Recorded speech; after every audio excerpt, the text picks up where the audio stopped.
Welcome to a new episode of Business Meets Life. And today we have amazing Dan Dowman with us, all the way from the UK. And originally we said, hey, Dan wanted to interview me. Now we switched roles. Dan, how are you today? Are you ready for a super spontaneous podcast with me? This is one of the most spontaneous things that's happened to me in a while. For anyone who's listening in, yeah, for some reason, Janine and I can't get the podcast to work the other way around. And so rather than just kind of missing our appointment together, we just thought, let's flip the script. I'll join the conversation instead and play the role of the guest. So who knows what's going to happen, but this is very exciting.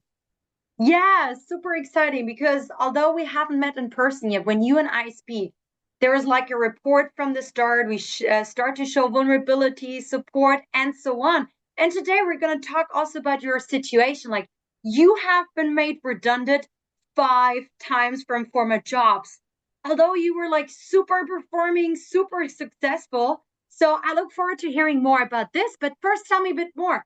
Who's the real Dan? Who's the real Dan? Well, all I can point to, I think it is really how I just show up in the world. I show up with a lot of empathy. Um, I am the kind of person that's always been drawn to culture change and wanting to make a positive dent in the world. When I think back throughout my career, it all started at home with my mum and dad. My dad is a Church of England minister, and my mum was a school secretary. So growing up, we didn't really have a lot of money or resources.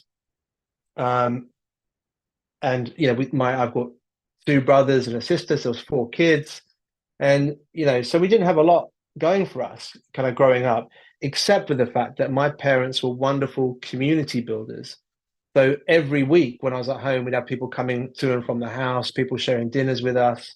They would be holding all sorts of different kind of community meetings. And I think that's led me down a really specific road around what does it look like to work well with others? What does it look like to collaborate? What does it look like to build community? What does it look like to tell stories? What does it look like to take people on the journey with you? So, yeah, that might be a slightly broad answer, but I think the real me is somebody who wants to make a positive impression in the world, wants to take people on that journey with me, and I want to show up with empathy. I want to show up with a kind and caring outlook and look after others. So it's a bit. Some people might think that's a bit wishy-washy, but that's how I show up in the world. Like having met you online a few times now, I think this is exactly your brand, and you're absolutely doing this. Like last time we had a short conversation and a little challenge, and then you were just like, "Hey, by the way, how are you?" But you didn't say it in a way just for some small talk, but you said it in a way because you really cared and you listened and you were so attentive, and there was so Mm. much empathy, there was so much love, although we're like on two different continents. And that was just like, I was wowed. Wow, what a person. So now I'm just wondering, like, tell me a bit more about the different kind of jobs and what made you successful in these jobs. Maybe you can start picking one example first, because I know you already are and were super successful. And then tell us later a bit more on how is it possible that you have been made redundant, although you brought so much value to these companies.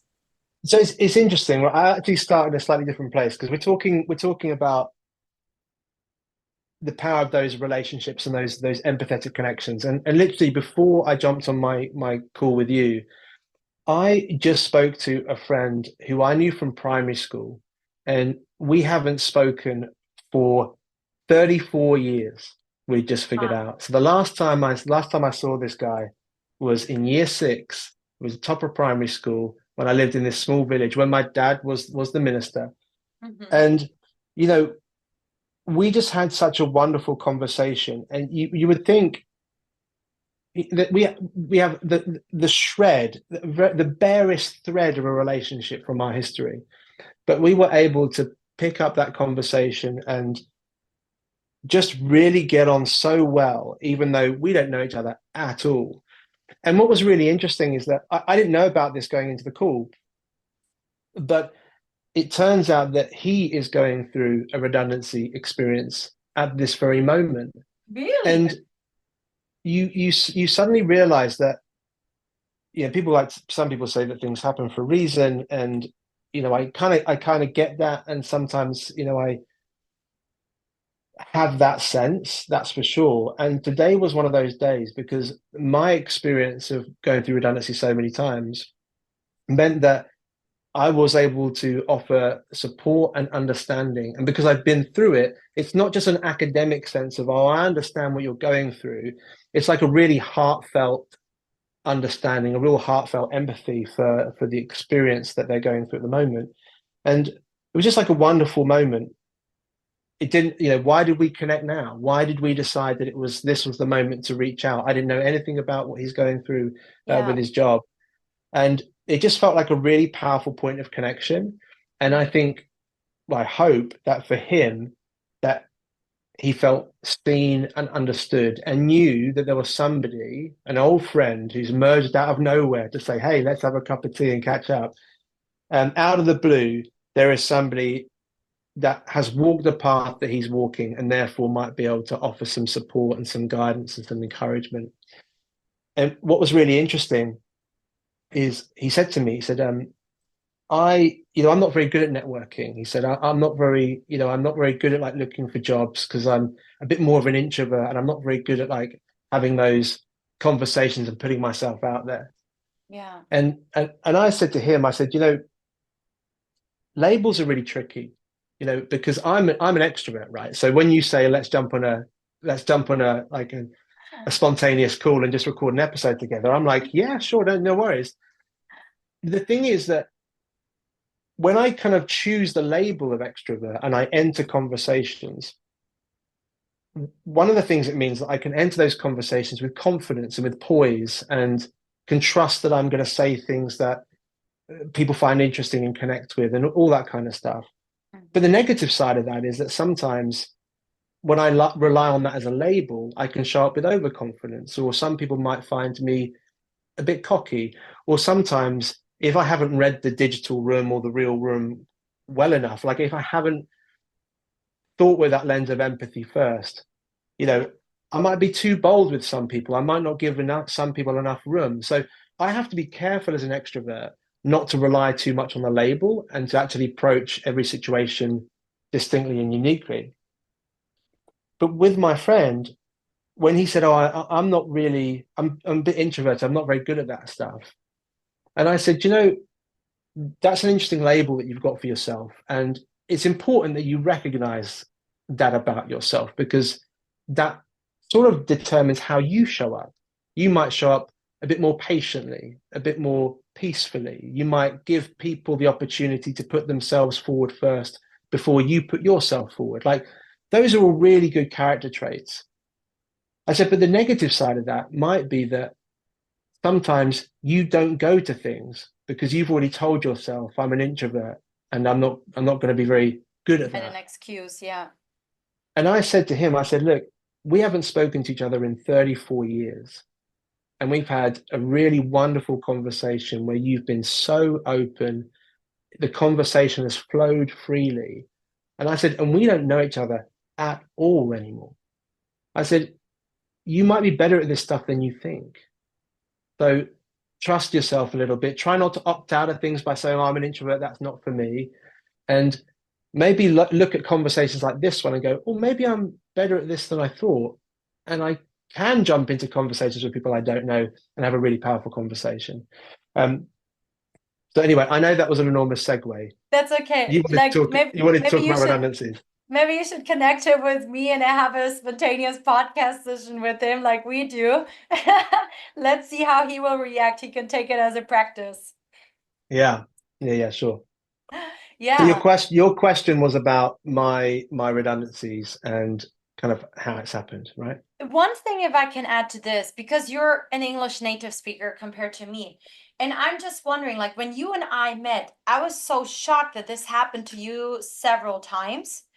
And if you asked me, I could not tell you anybody who I know has been made redundant. Maybe a Mm. few, because the economy is going down, like, but knowing all you told me about all the different cases and all the background, and I was like, wow, I have not heard something like this before. I wasn't aware that something like this happens. And I gave a TEDx talk about mental fitness and AI and resilient leaders here in China. And AI with productivity growth and workflow automation is going to make a lot of people's jobs redundant. And when I think about this, okay, yeah, it makes sense.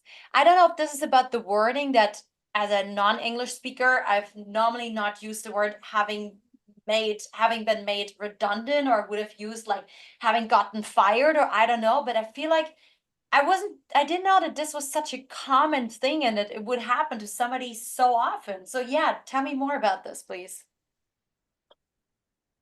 So a little bit of lexicon, first of all. So in the States, they call it being laid off. Yeah. And in the UK, workplace culture, it's being made redundant. But it's not you. It's not about you being fired. It's not about you being laid off. It's about the role being made redundant. So they Mm, make the position redundant, and there just happens to be a person who sits in that position. Um, and so it's very, very common when an organization goes through a restructuring process or an acquisition, yeah. the new team will want to run the business differently. And so, there might be some parts of the business where they don't need such a big consulting team. And Yeah. so they're not firing the people because the people haven't done a bad job, Yeah. but the role is made redundant.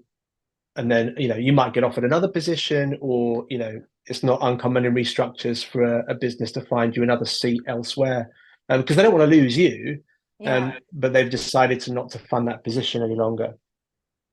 And in my 5 experiences, 2 of those were with an NGO, Mm, due to various changes in legislation and funding.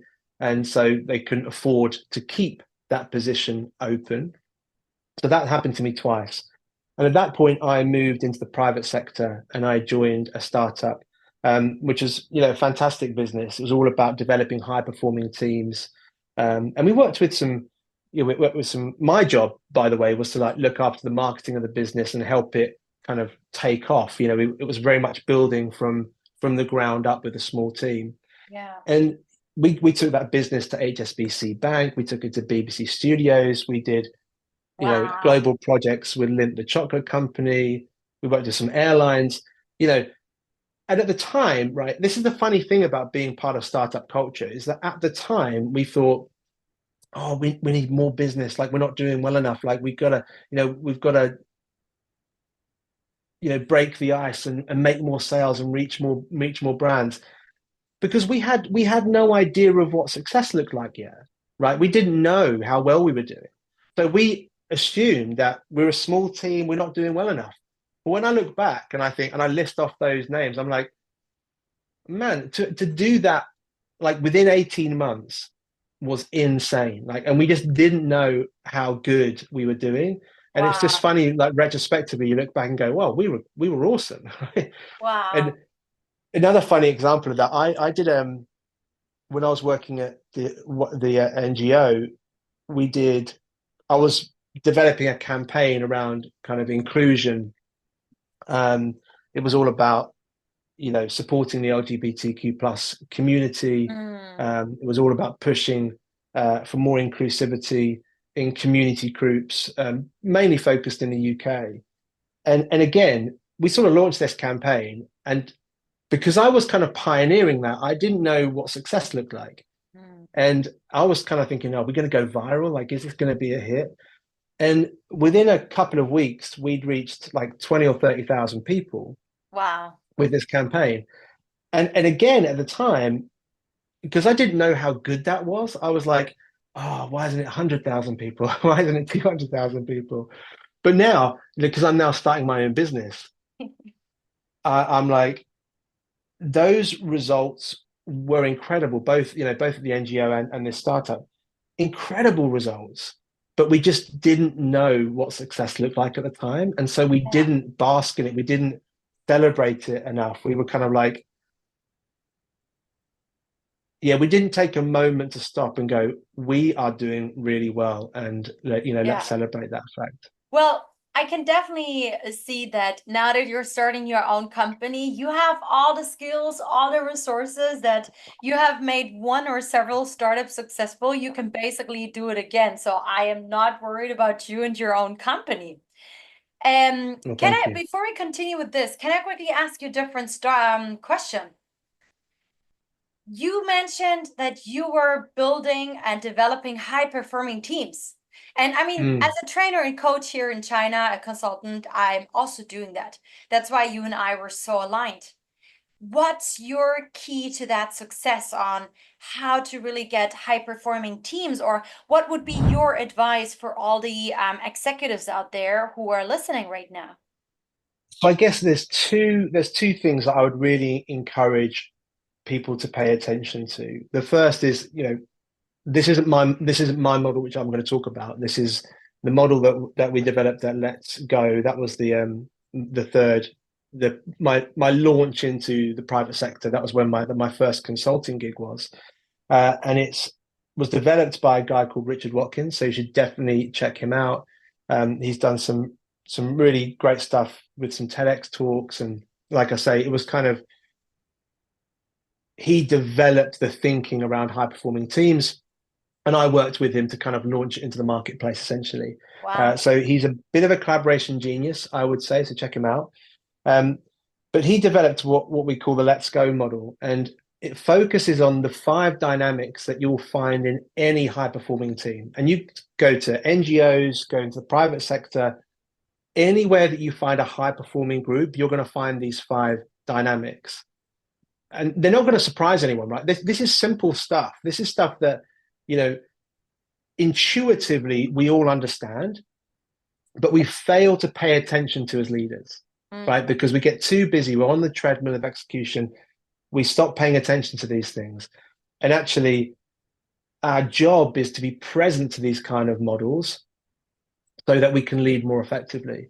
And the 5 dynamics are these. The first is belief, a strong sense of why, what's the future we're going for, what happens if we don't do this. Like, they're all questions around belief. The second dynamic is structure, and that's to do with, how do we actually work together? Like, what's the processes that we follow? The third is involvement, and lots of people think that collaboration is about throwing all the voices in the room, having a conversation, and we're just going to get some great ideas out of it. That isn't collaboration, that's chaos.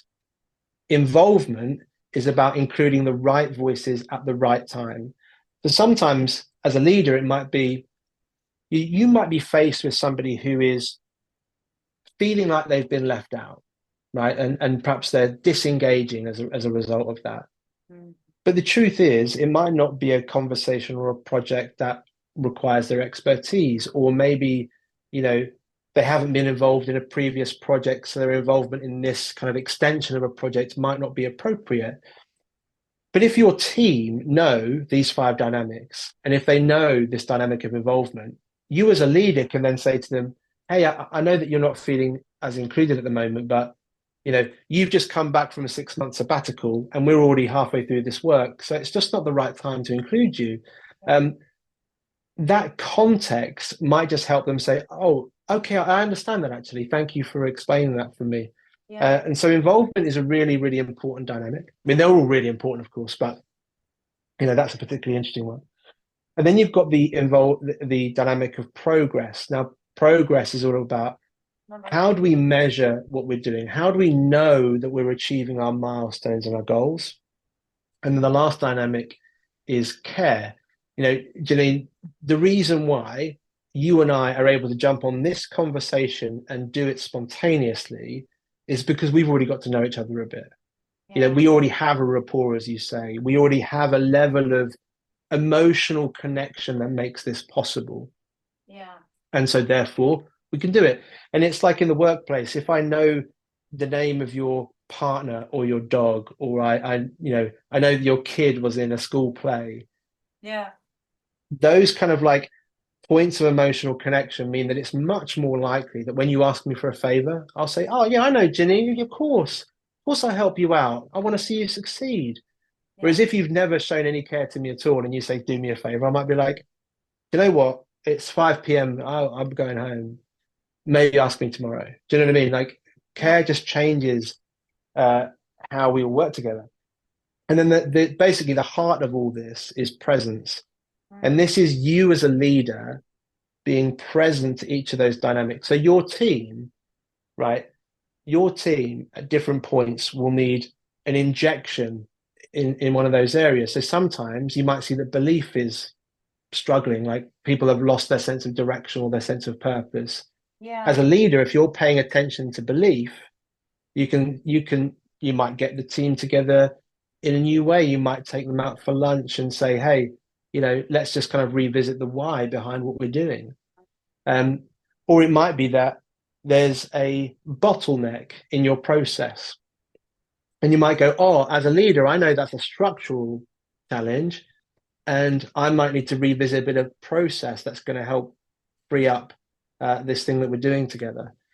So your job as a leader, if you can keep returning to this model and paying attention to those 5 dynamics, the team that you're responsible for, will continue to improve more effectively over time.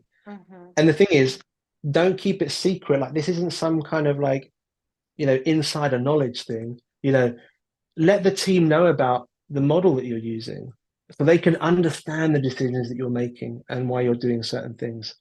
So that's one model. Any thoughts or questions about it? I realize I've been monologuing for a No, little while. I love it. I took a lot of notes actually. I hope our listeners will do the same. Actually, I wrote down 6 things of what you just said of the Let's Go model.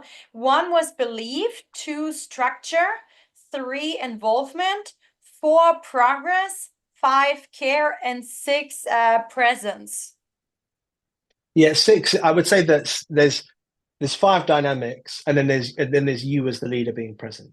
So Yeah. you can see, like, if you're not the leader of that group, those 5 dynamics are still, as they are, and it's your job. I mean, if you're a member of a team, of course, you can still be present, but that's more the kind of like the personal ownership of the model is presence, and then you have the 5 dynamics. Thank you so much for telling us about on how we can actually create high-performing teams. I took notes, hopefully everybody else of our listeners too.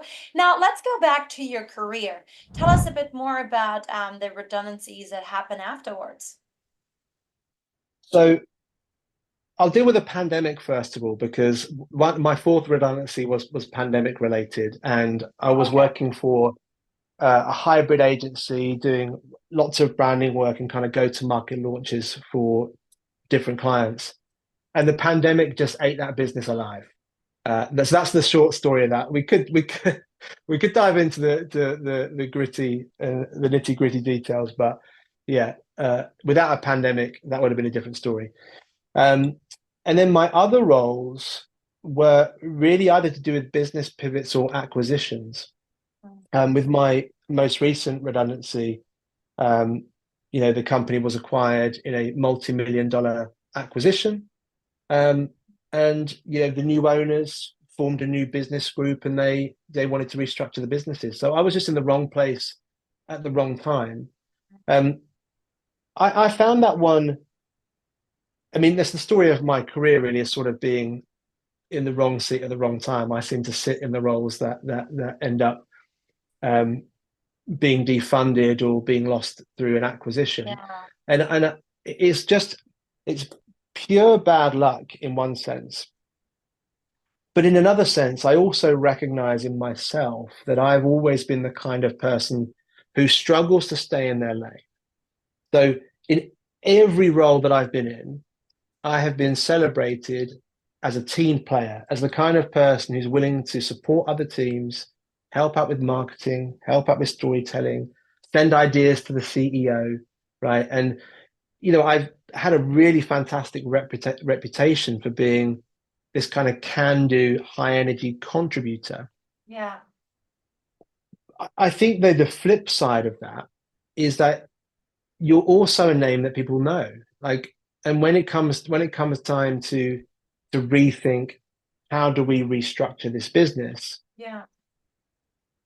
if you're a business owner, sometimes you want people who are going to stay in their lane, who are just going to execute their job and do their thing. I have sometimes wondered whether my desire to help and to be involved and support the business in other ways, whilst wonderful if things are going well, or if you're if the kind of the objectives and how the business is working feel quite clear. But actually, if you're in a restructure and you're trying to rethink how do we run this show, having somebody who's like chipping in here and there, might not be the kind of energy that you want at that period of time. So sometimes I think that I have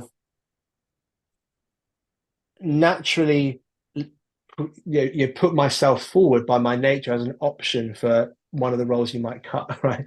It's just kind of my sort of theory about it. Yeah.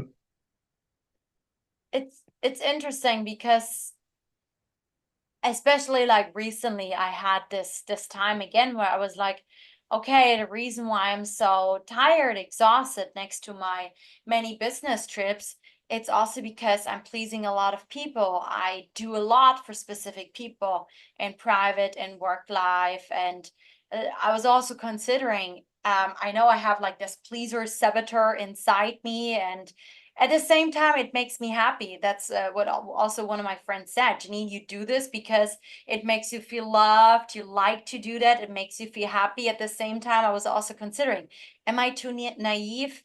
Am I really like giving too much? Should I just like, oh, and then I was kind of like looking up to some other people. They are so successful and they seem a bit more selfish. Maybe I have to become more selfish, right? So I was also considering this. On the other hand, this is what makes you and me also so special, so lovable. It's part of who we are, that carrying perspective. But maybe there is a balance, maybe not. I don't know. I do think perspective is so important.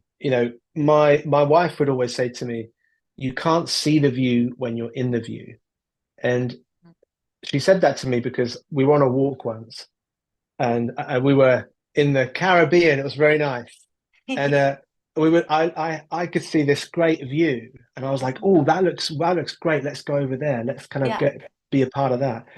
She didn't want to walk, but she said, "But you can't see the view when you're in the view." So it's like the best excuse I've ever heard to not go somewhere. But she made a really, this is the reason why it stuck with me, is that when you're in the day to day, when you're in the grind and you're in the hard work and you're in the weeds, it can become very difficult to lose perspective. It can be very difficult to keep sight of the bigger picture. And so when you're tempted to look at other people and say, oh, they're so successful, like how did they do it? And maybe I should, be like them or do what they're doing. In those moments, you're in the view. You're in the view and you're actually losing sight of your own success and what you're good at and who you are. And it can be tempting for me, right? Like I see all these kind of internet gurus on LinkedIn who are saying, oh, follow my exact process to X10 your sales in 2 minutes. And, and they've got these playbooks and stuff. And, it can be really tempting to think, oh, I should implement that. Yeah. But here's the thing. That implementation, the learning involved, the adjacent skills you need to acquire will take so much of your time that actually it will distract you from you showing up authentically and just having conversations and connecting with people and meeting people. Now, so I would encourage anybody is remember that whilst you're looking at somebody else in the mental penthouse, right? So when you look at somebody else and go, they're so successful, you are literally putting someone else on a pedestal. You're putting them in your mental penthouse, right? And you're going, aren't they amazing? Maybe I should be like them. Here's the truth that you need to hold on to. There is somebody else, right? Just off screen. Yeah. And they're looking at you and they're putting you on a pedestal and they're saying, oh, Janine's doing so well. Maybe I should be like Janine. Like, and they're putting you in the mental penthouse. There are people, right? People talk about Anthem's brand and they talk about what I'm doing in the world and my podcast. And they say, oh, you must be doing so well. You must be so successful. Like your brand is great and it all looks fantastic. Yeah. And all they're doing is, from their point of view, they're in their view. They've kind of lost perspective and they're looking at me and going, oh, Dan's doing it right. No, I'm not. No, I'm not. Here's the truth. Anthem is 6 months old. We are not making any money yet, right? It looks good. I tell a good story, but we are where we are. We're a new business and we're trying to figure it out. I don't know how to make sales yet. Like I'm doing my best, but they don't get, that's my view. That's where I'm at. They don't get to see that. Yeah, and so I think all of us, I'm not saying don't try hacks. I'm not saying don't like try techniques to try and get clients. Like, yeah, sure, have a bit of experimentation and see what might work for you.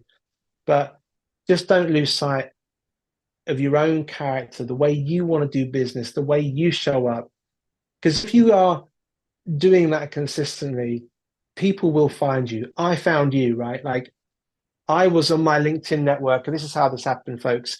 I put a message out on LinkedIn and said that I wanted to meet culture makers and future shapers. And a whole bunch of people kind of jumped on the chat and they said, oh, you should meet this person, you should meet this person, you should meet Janine. But this relationship is the direct outcome of me showing up authentically, consistently, and therefore other people seeing that request and then making that recommendation. Like that is how this relationships make the world go round. That's how this is going to work. So don't lose sight of who you are. The power of networking. I'm so happy we got connected. I really love your podcast, your newsletter. I think you're doing great, but it's right what you said. Like with social media, we tend to compare ourselves even more than before, and comparison is a killer to our happiness. Now, before we move on to your next redundancy and the next story, I mean, with all these things that have happened to you, how do you stay tough? How do you not give up? And I also remember when we spoke, you told me that I think you were like, you had to sell your apartment, or you were like in the middle and you had just like bought it, something happened in the middle. Like, how do you keep on going even in times of adversity? You know, it's a really good question. I think that when I look at the world's truly great entrepreneurs, you know, the really ground up, started from scratch people, I think their resilience and their creativity comes from a place of, it's a bit like the belief thing we were talking about before.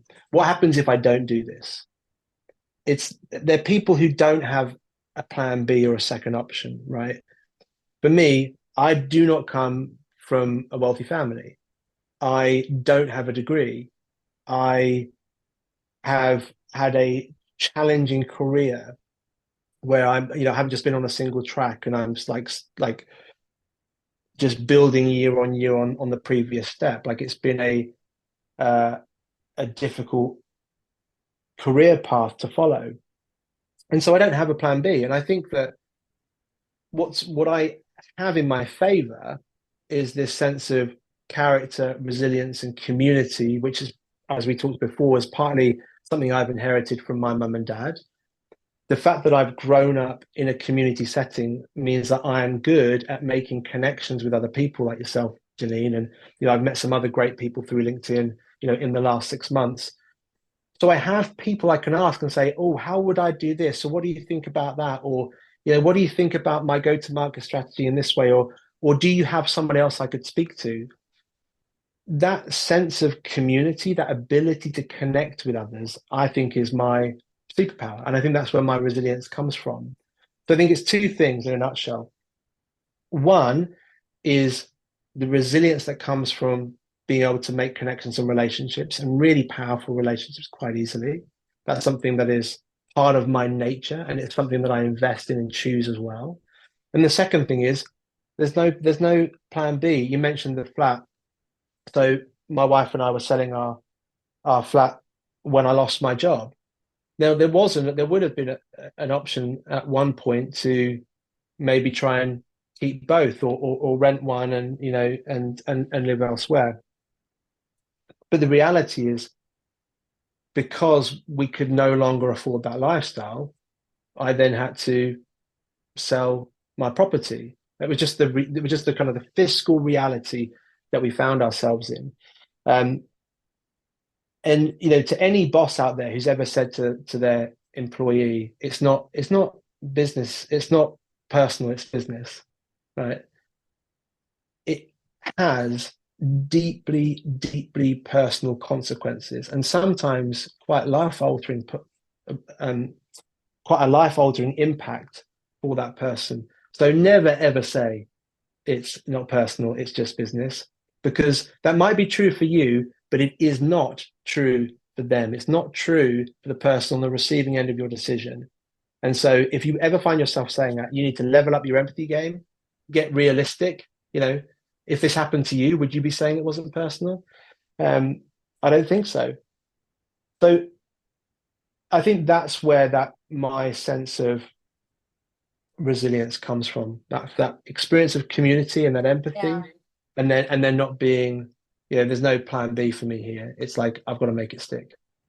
What would be your advice for the leaders listening here who actually have to make teams or employees redundant? So putting ourselves not from your shoes, but going into their shoes. What would be your advice? Because at the end, they are changing people's lives if they give such bad news. Yeah, I think the most important thing is to remember you are changing their life. Don't hide behind the fact that it's a business decision. It is a business decision, and you have to be really honest about the fact that this is a tough business decision, and it's not going to be favorable for your life, right? But I think you have to recognize in that conversation, in that interaction, is to lead with empathy and recognize that I do recognize that this is going to dramatically impact your life. And if that person isn't like, oh yeah, I'm like, if they need to be angry about it, you've got to create space for them to be angry about it. If they need to be sad about it, you've got to create space for them to be sad about it. You've got to be ready to answer every question. And if they say something like, yeah, it might just be business for you, but it's very personal for me, you actually have to find a way to say, I do understand that how. Let me rephrase this actually, because I'm about to say that you can say, I do understand how you feel. The reason why I was able to have such a powerful conversation with my friend is because I do know how he feels. I do know what he's going through. I have walked that path. Yeah. And I think for a leader, there are no easy answers, but you sort of need to operate from that starting point of, I do recognize that this is going to dramatically impact your life in probably quite a painful way. Now, when it comes to the work that I do now, I often encourage people to think, I've got a model for cultural practice in workplaces, right? It's related to collective fluency, and we won't dive too much into this right now. You're reading my mind. I was just actually about to ask you exactly about this. Like, how has all of this actually now shaped you in the new version that you are, and what you want to do nowadays? Yeah, please continue. Well, yeah. So it's a model for cultural practice that people can apply to different situations, and there's essentially three parts to it. I won't dive too much into the philosophy because I think we're nearing the end of the time together. But it's this, that you need to remember: intention, action, outcome. So as you're approaching that conversation, what is the intention? What is the thing that you're trying to get done? What is the kind of the driving force behind this conversation? If the intention is, I need to let you know that, like, let's imagine a town hall, for example, right? Where a CEO might be saying, we've been acquired, and the reality is, because CEOs often are like, hey, everybody, it's great, we've been acquired, isn't this wonderful? And this is all because of you. You guys have done an amazing job. We couldn't have done this without you, right? And it's all celebrations, party poppers, all that jazz. The thing is, almost everybody in the room who's got half an ounce of sense will understand that what always follows, well, not always, but what almost always follows an acquisition is layoffs. So at 1 minute you're saying, hey, you guys deserve the credit. You've done an awesome job. You made this possible. And everybody's sitting there. They might be like, yeah, well, this is great. But in the back of their minds, they're thinking, who's going to be first to go then? What about OpEx? What about the restructure? They know it's coming. They know it's coming. So as a leader, when you walk into that meeting, if your intention is to say, hey, we've been acquired, isn't this wonderful? You've got to fast forward to what the outcomes of this might be. And so rather than kind of like making everybody feel fantastic and making them all feel like they've won some kind of lottery, set the tone a bit better. Be the view. Don't just be in the view. In the moment, you're like, this is great. And it might be in the moment. But the view is there might be some layoffs coming down the track. So that might temper the way you approach that meeting. So intention, what is the thing that I need to communicate, right? The second thing is action. What are the actions that I'm expecting people to take? Like, what do I want my team or my employees to do as a result of the information that I'm giving them? And then the last piece is outcome. Like, what are the outcomes of this announcement that I've made? So if you're announcing an acquisition, for example, you might say, I need to announce an acquisition, right? That's my intention. The second thing is around the action is, what do I want my staff to do about it?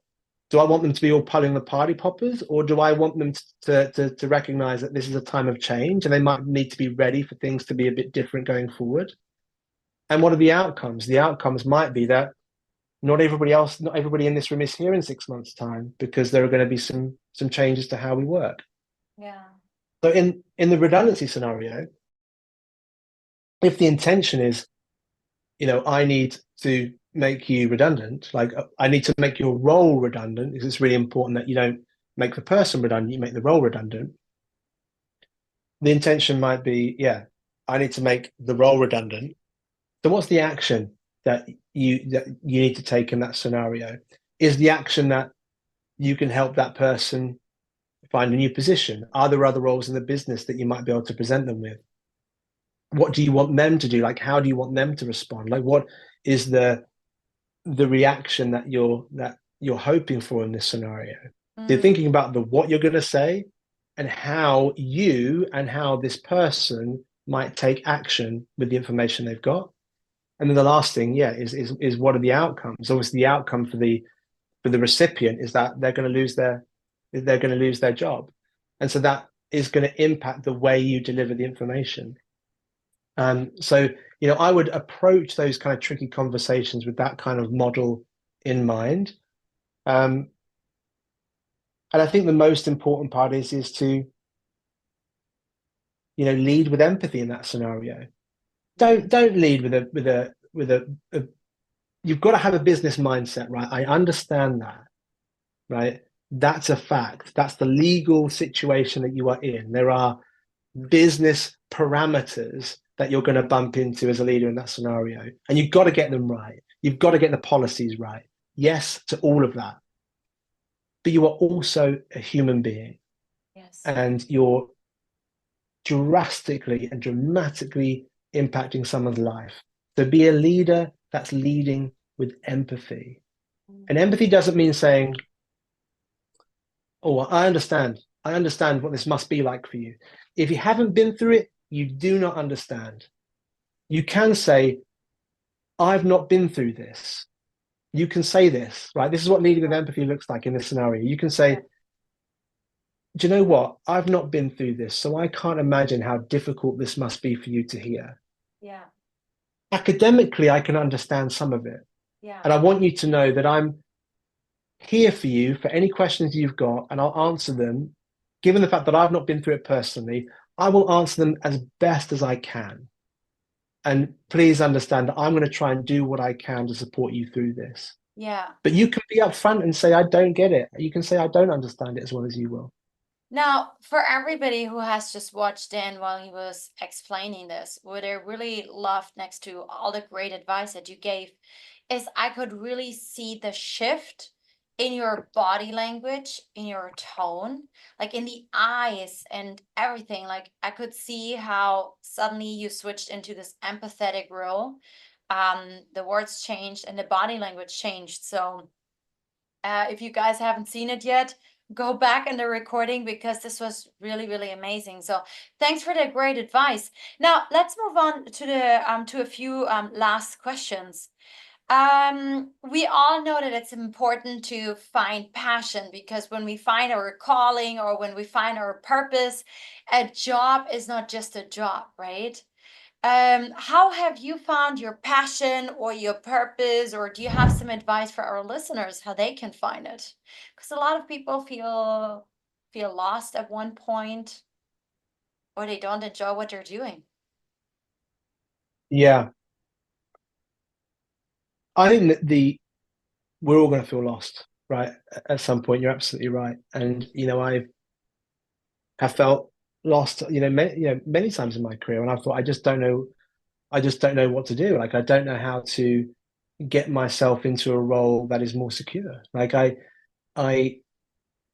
have faced that challenge so many times and personally as well. Like where I thought I'm 41 now, my life hasn't panned out at all the way I thought it would. Like none of the steps seem to have like fallen into place particularly easily. Yeah. But here's the thing. When I launched Anthem, when I started the business, I thought it was going to be marketing, branding, doing workshops around those kind of themes. And it was through my relationships when I started talking to people about Anthem, they did what you did just now. They picked up on the moments when my eyes lit up. They picked up on the shifts in the body language when I started talking about my why. And they helped me realize something, that yes, I'd been in strategy, marketing, and branding in the recent years of my career. That's just kind of where I'd ended up. And I really enjoyed the work. But they helped me see that just because I'd been doing that for a while doesn't mean I have to do that forever. So what really gets me excited about things like branding and marketing is the culture that drives those things. So when we think about Patagonia, for example, right, they do this unbelievably effective sustainability marketing. Why do they tell that story? Because it's who they are on the inside. It is reflective of the inner work that organization does. And it explodes into their marketing. And as a result, because it connects so clearly to who they are as a business and their inner work, it comes out in the stories that they tell. And because people can see that story, it attracts like this tribe of like not just customers, but advocates and evangelists, right? And I realized that I love storytelling, I love marketing, and I love brand. But actually, for me, it's what's behind it, what drives it, the culture behind those public stories. That's where I'm really at my best, when I'm kind of shaping those kind of cultures and those kind of communities. And my friends helped me realize that, right? They helped me see that. Yeah. I was a youth worker. When I started my career, I was a community builder. I was a youth worker. I used to I had hundreds of kids in my program every week, and I had to be the storyteller and leader of volunteers. You're and we really had a good little at team. that. I enjoy We everything raised. you're saying. Well, thank you. We raised a lot of money for various different projects, and here's the thing. I thought that's why I became a facilitator, a storyteller, and marketer. It all happened. It all started there, and that sense of vocation and that sense of calling has kind of been on a shelf for me for a few years, gathering dust. I thought that was one chapter of my life, and now that chapter is over. Right now, I'm a marketer. I'm in branding. I'm in strategy. Right. I saw them as separate things, and as a result, Anthem, my business, couldn't find its voice yet because I was like tying one hand behind its back, right? As soon as my friends helped me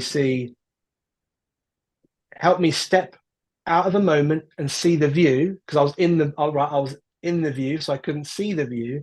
As soon as I took a step back and I was able to think, oh, wow, I actually care about the culture that's driving stories. That's really what I care about.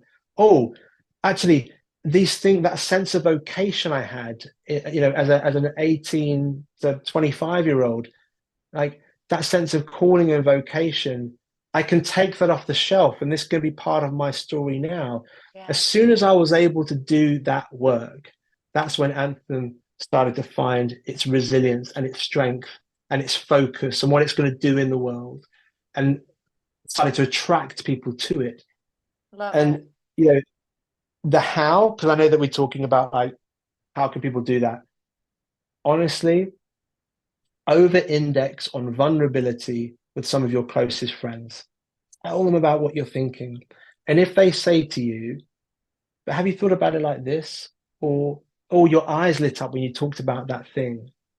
Use those relationships to help you reveal the stuff that you really deeply care about. Now, it's tempting, right? As a founder, it can be really tempting to be like, I've got a good idea and I need to execute, execute, execute. And again, all the LinkedIn gurus will tell you like, be niche, be precise, just start a thing, like make it happen, hustle, go, go, go, right? And again, I'm not saying there isn't a time and a place for that kind of thinking, Yeah. but that can really harden your heart. So when your friend says to you, because you're so desperate for success, when you're so in the view and you're so desperate for success, when your friend says to you, oh, but what about that thing that you used to do and you used to love that? Or when you talk about this subject, your eyes light up. When you're like hustling and you become hard, and when somebody says, have you thought about this? It's so easy as a founder to say, I haven't got time for that. Or I just, like that, it can just bounce off you. Yeah. That's why I'm saying maybe just start with 2 or 3 people and choose to over index on vulnerability and allow them to say the counterintuitive thing that you don't want to hear at the moment, right? Because they might say something that goes against that hustle thing or goes against that kind of like, you've had the best idea founders thing. They might say something that will make you feel uncomfortable because it feels that it's a different direction to the one that you've chosen at the moment.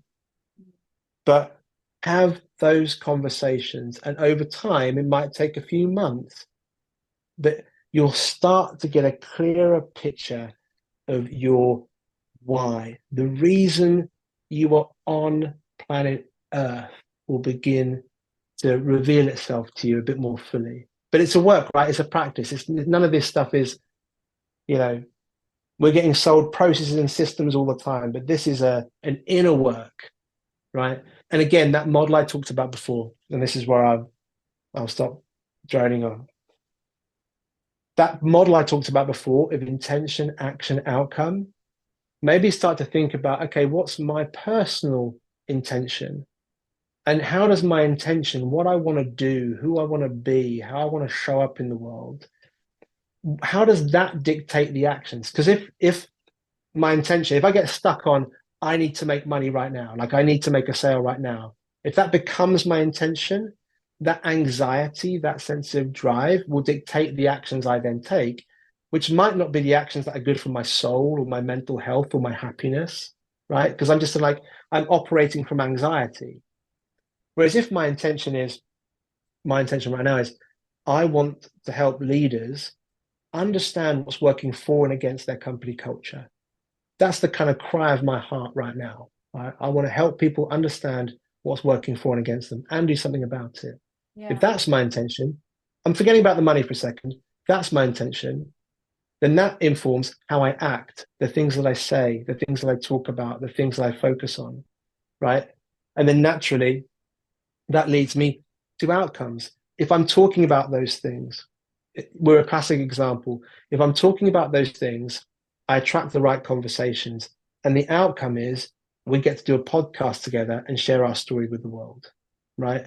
Intention, action, outcome. If you're a founder, Start to think about those things and find those 2 or 3 people that you can over-index on vulnerability with. They may have something to say that might just change the view that you're looking at. To be honest, I feel so relaxed talking to you. I love every word that you're saying.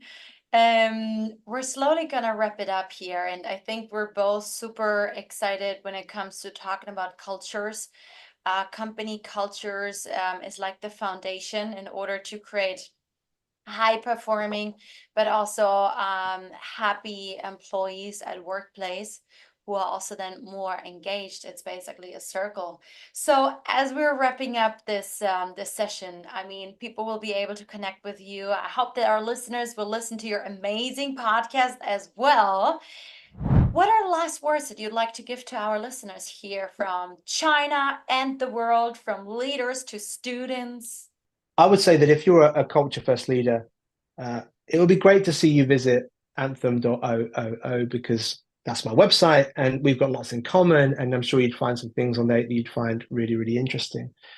So forgive me, that's something I say at the end of all my podcast episodes. So apologies if you've heard me say exactly the same thing before. But yeah,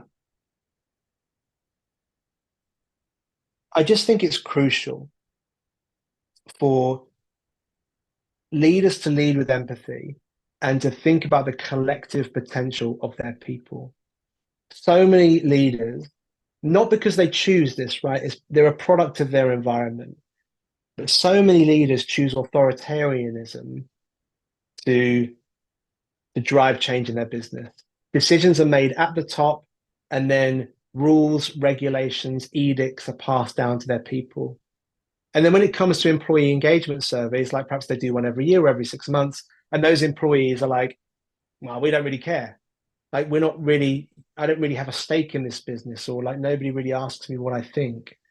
And leaders will be like, oh, like our people are really disengaged. They don't, how do we get buy-in to what we're doing? Listen, nobody's ever going to follow you if you just like act like a boss and just decide things at the top. You have to invite people into the conversation. You have to lead with empathy. And when you do that, that's when you start seeing ownership. That's when you start seeing creativity. That's when you start seeing innovation.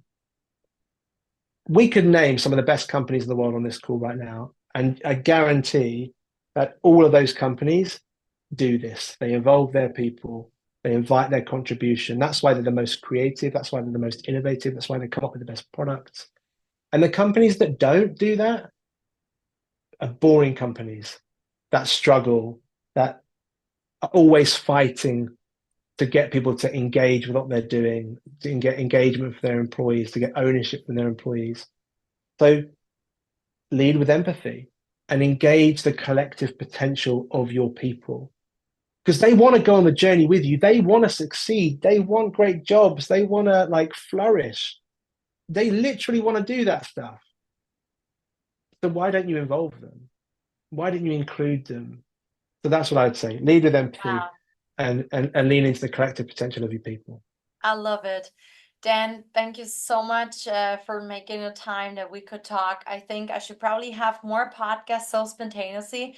Also, for me, it's evening time. I'm so relaxed. I'm going to sleep like a baby tonight because your storytelling, your energy, your love, your vulnerability, your advice, um, everything was just really, really outstanding. So thank you so much. And for our listeners, if you like today's session with Dan, share it to your friends, to your colleagues. We believe in a butterfly effect. So have a good day, guys. And thank you so much, Dan. Greetings to the UK. Thank you. Bye for now.